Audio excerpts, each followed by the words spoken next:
Here we have a 2026 Chevy Silverado with the 3.0 Duramax diesel motor in it. It's currently all stock. We're gonna change that up a little bit, put some nice black dual outlet tips on the back. Show you that when we get that all put together. And take these bezels off.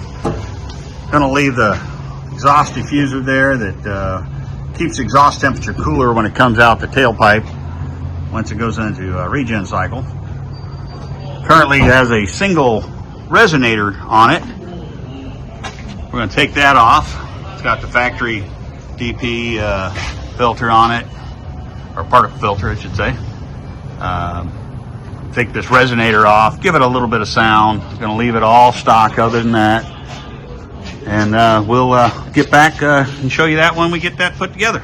So it looks a little different now, as you can tell. Got the nice 4-inch black tips on there. It fills the space up in here nice. Like I said, we left the diffusers on there. Didn't take them off. You don't want the exhaust to be scorching hot coming out the tailpipe. You got to have those on there. And we just took the factory resonator off.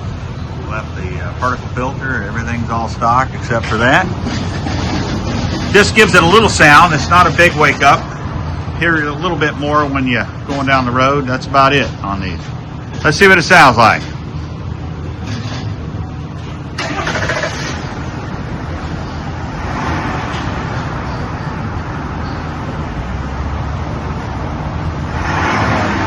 Yeah, it's pretty quiet.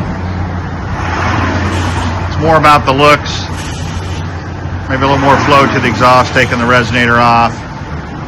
A little bit of sound when you get on it. These things are so quiet from the factory you don't hear them run. Now you can at least hear it run a little bit.